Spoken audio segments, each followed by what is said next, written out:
Subject ऐसा है कि जिस पर बहुत बात की जा सकती है और बहुत छोटे तरीके से, मुख्तसर तरीके से भी बात को कहा जा सकता है।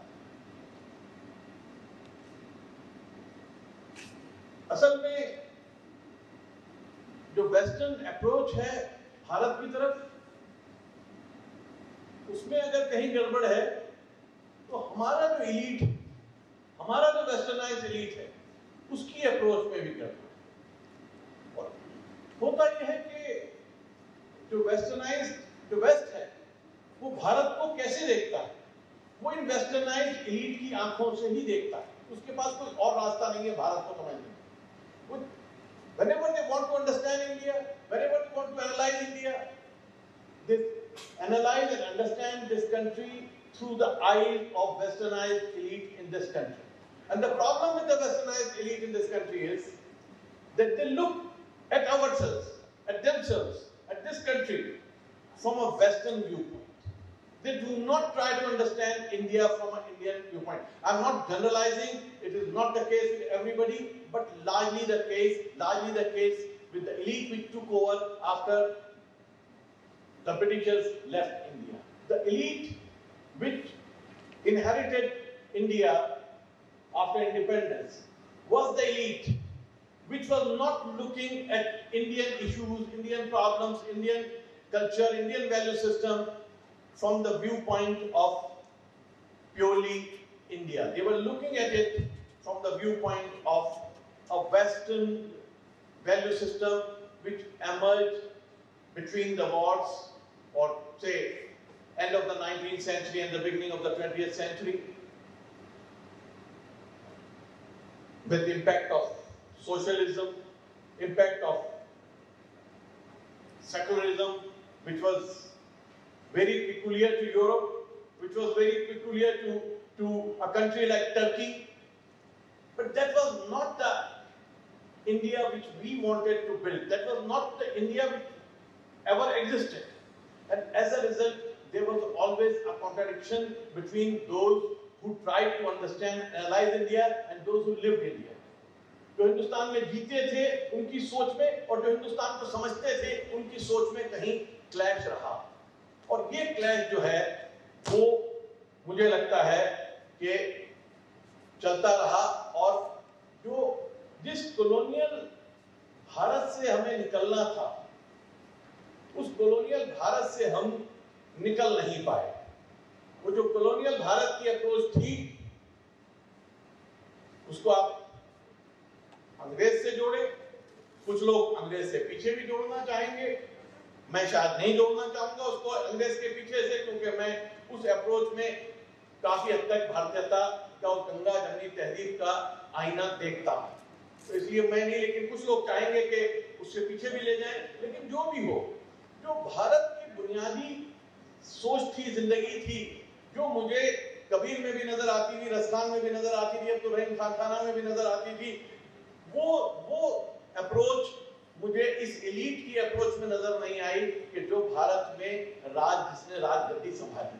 और नतीजा ये हुआ कि जो चाहे शिक्षा थी भारत में, उसकी प्रणाली में, पद्धति में कोई बदलाव नहीं आया, वो उसी तरह से चलती रही। जो ब्यूरोक्रेसी थी उसका स्टाइल वही रहा जो कि उससे पहले था, जो वैल्यू सिस्टम था वही रहा जो इससे पहले था, आम आदमी की तरफ जो अप्रोच था रूलर का वो वही रहा, जो इलेक्ट हो जाता है और समझता है कि मैं इलेक्टेड राजा हूं। इतना ही फर्क मुझे लगता है कि एक बार इलेक्ट हो गया तो अब कानून मेरे लिए नहीं है, मैं कानून से ऊपर हूं, मैं जो चाहे कर सकता हूं। I can write rough shot over this country, over the people of this country, that has been happening all around. ये जो एक चलता रहा, उसमें कहीं वेस्टर्न जो अप्रोच है उसकी समझ में कहीं हम कसूरवार है कि हमने वेस्ट को, भारत को ठीक तरह से समझाया नहीं।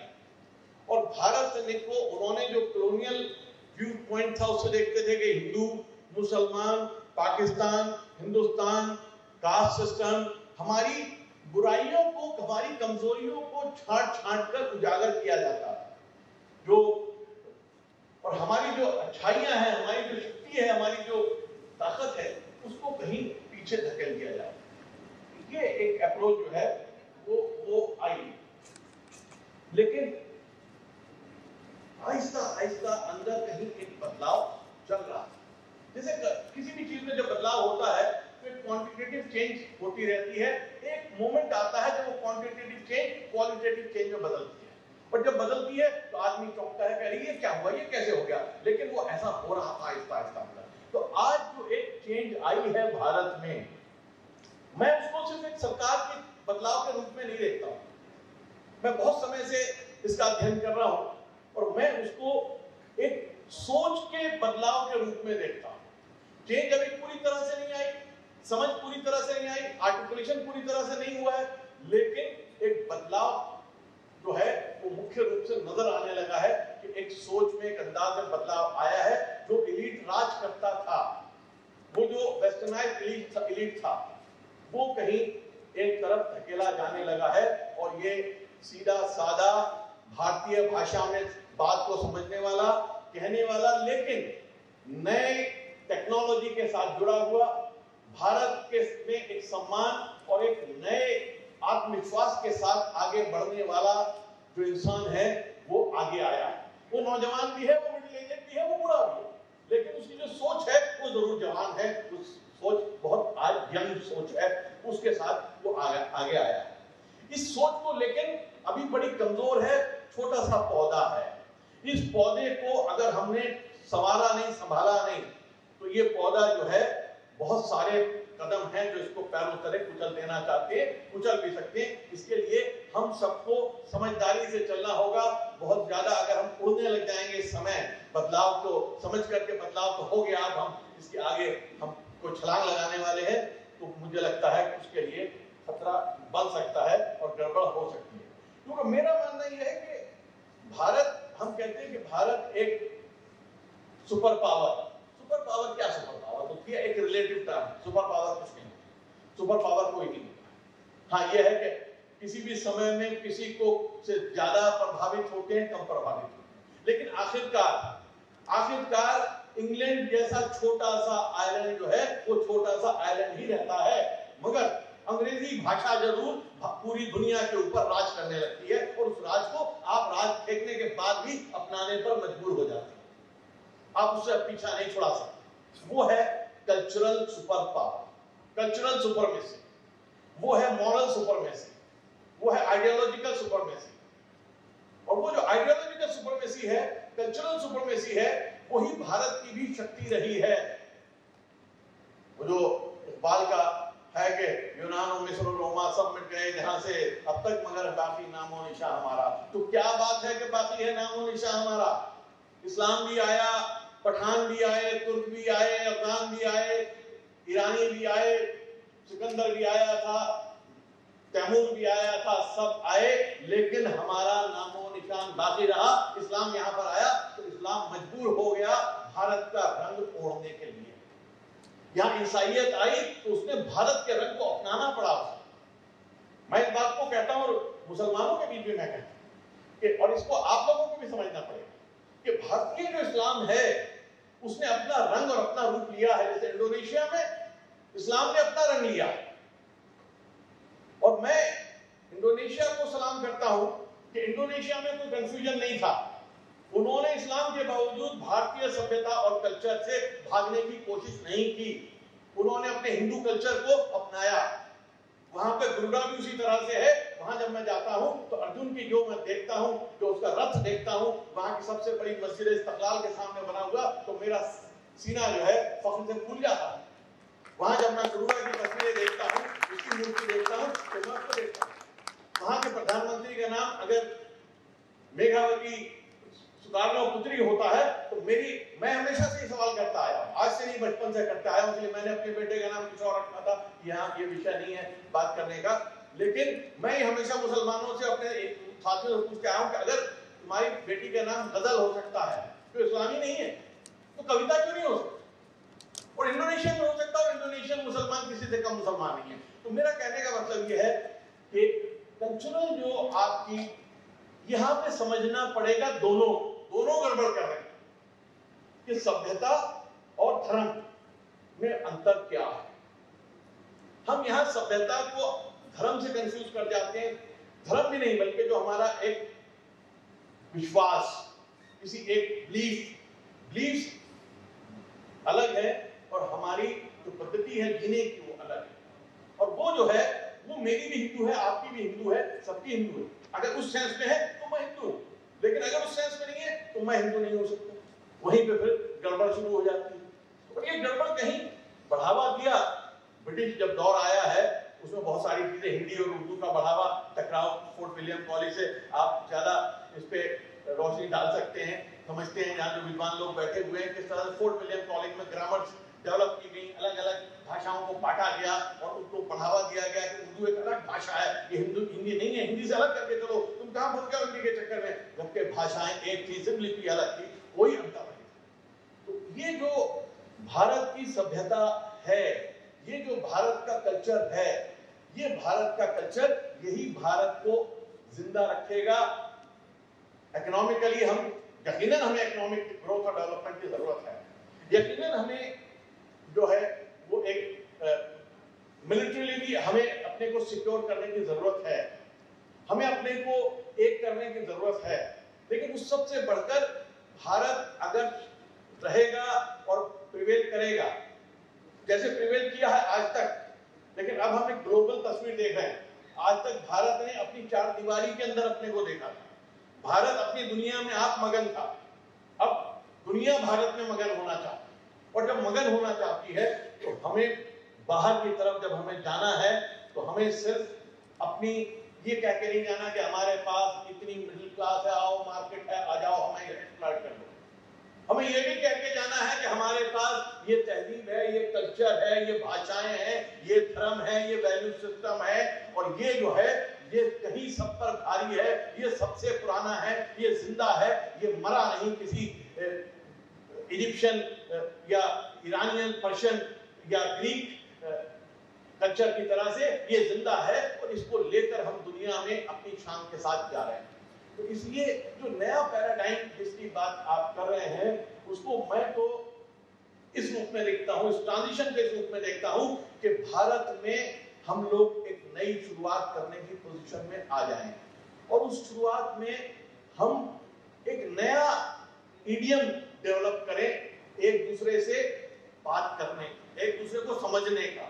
ये जो हमारे जो पिछले 200-250 साल की जो हमारे अप्रोच रही है, एक दूसरे को सिर्फ शक की निगाह से देखना, एक दूसरे की बुराइयां ढूंढना कि मेरे में क्या कमी है और आप में क्या कमी है। I understand you by your weaknesses, you understand me by my weaknesses. मैं आपको एक ऐसे चश्मे से देखता हूं कि जहां मैं सिर्फ ये ढूंढता हूं कि आप में कहां गंद है। गटर इंस्पेक्टर, मैं बेस्ट गटर इंस्पेक्टर बनके भारत आता था, ऐसे हम एक दूसरे के धर्म में, एक दूसरे के कल्चर में गटर इंस्पेक्टर बनके जाते हैं कि इस्लाम में देखूं क्या क्या गड़बड़ है, मैं इस्लाम की किसी अच्छाई को मानने को तैयार ना हूं, और मुसलमान जो है वो हिंदुइज्म की बुराइयां ढूंढता रहे, वो वहाबिज्म के इंपैक्ट में आकर उससे लड़े। और यहाँ मैं इतने इश्यूज हैं कि जिस पे घंटों बोला जा सकता है, लेकिन मुझे समय का अंदाजा है, इसलिए मैं अपनी बात को खत्म करूंगा एक आखिरी बात करके कि इस लड़ाई में जो भारत को नया बनाना है, नया भारत जो हमें तैयार करना है, जो आने वाला भारत पूरी हम एक शान के साथ जिसको ले जाना चाहते हैं, नए अप्रोच के साथ, नए पैराडाइम के साथ, सिर्फ सरकार बदलने की हद तक नहीं बल्कि सोच बदलने और अप्रोच बदलने की हद तक, उसमें खतरे बहुत हैं। और एक खतरा जो मैं एक भारतीय मुसलमान के रूप में देखता हूँ, जिससे मैं लड़ता आया हूँ, मैं हमेशा से लड़ता आया हूँ, वो है ये वहाबिज्म का खतरा। ये वहाबिज्म का खतरा हमने बहुत पहले रिजेक्ट कर दिया था, रद्द कर दिया था 100 साल पहले, वो यहाँ पर पैर नहीं जमा पाया, लेकिन आज वो खतरा बढ़ गया है। आज खतरा इसलिए बढ़ गया है कि उसके पीछे पैसे की ताकत है, उसके पीछे ऑर्गेनाइजेशन की ताकत है, और उसके पीछे प्रोपेगेंडे की ताकत है, और उसके पीछे ग्लोबलाइजेशन की ताकत है। क्योंकि जैसे जैसे ग्लोबलाइजेशन हो रहा है तो आप वेस्ट को अपना रहे हो, आप पिज्जा अपना रहे हो, आप उनका फूड अपना रहे हो, वैसे मुसलमान का भी ग्लोबलाइजेशन हो रहा है। वो भी कल तक नहीं जानता था कि सऊदी अरब क्या करता है, आज वो समझता है कि सऊदी अरब जो करता है वो इस्लाम है, जबकि उसे नहीं पता कि सऊदी अरब का इस्लाम से कोई ताल्लुक नहीं है, वो एक व्यक्ति के नाम पर बना देश है। एक ब्रिटिश कॉलोनियलिज्म ने उसको पैदा किया, ऑटोमन अंपायर को नीचे लाने के लिए और उनको यूज किया और उसके बाद उनके हाथ में शक्ति दे दी और उसको ज्यादा इस मुसलमान उन्हें बनाकर पेश किया ताकि जो टर्की की ताकत थी सूफी इस्लाम, ह्यूमन इस्लाम, उसको काटने के लिए, उसको खत्म करने के लिए, जैसा कि हम सब करते हैं कि भिंडरावाला ज्यादा सिक्खी बने ताकि अकालियों को काट सके, शिवसेना ज्यादा हिंदू बने ताकि वहां पे शक्तियों को काट सके। तो ये खेल करते आए बहुत लोग कि वो ज्यादा बन के अपने को दिखाते हैं। वही सऊदी अरब ने किया है। उस सऊदी अरब का इंपैक्ट हमें यहाँ पे अगर फाइट करना है तो मैं आपसे कहना चाहूंगा कि उससे फाइट करने के लिए आपको एक बड़ी तादाद में इस देश के अंदर का जो मुसलमान है वो एक बड़ा अलग मुसलमान है, उसको आपको समझना होगा। वो भजन भी गाता है कव्वाली की शक्ल में, वो पूजा भी करता है दरगाह की शक्ल में, वो रामलीला भी निकालता है ताजिए की शक्ल में, वो घर में मंदिर भी बनाता है, कुरान को ताक पे सजाता है, चूमता है, चाटता है। उसके अंदर उसका सिर्फ एक एब्स्ट्रैक्ट अल्लाह से काम नहीं चलता, उसको आइकॉन चाहिए होता है क्योंकि उसके खून के अंदर भारत है और वो भारतीय जो है वो भारतीय का काम नहीं चलता उस इस्लाम से जो इंटरप्रिटेशन इस्लाम है। यहाँ बैठे कुछ मुसलमानों को कहता है ये क्या बात कर रहे हैं, इस्लाम एक है लेकिन इंटरप्रिटेशन 50 है।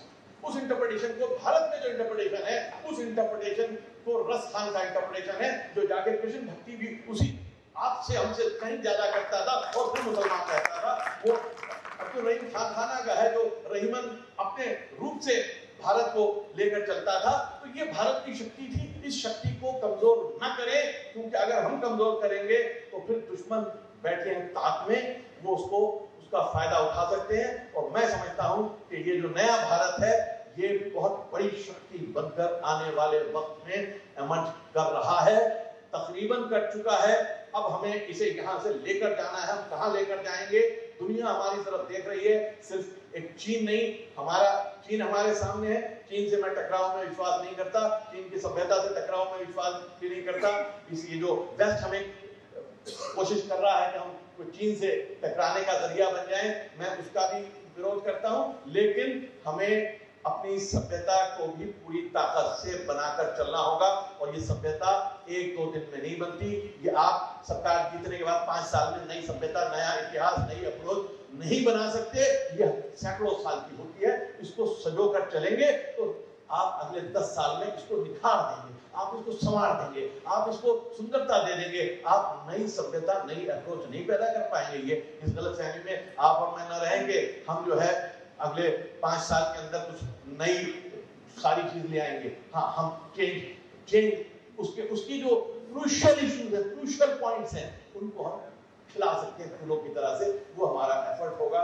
इसी के साथ मैं आप लोगों का धन्यवाद करूंगा।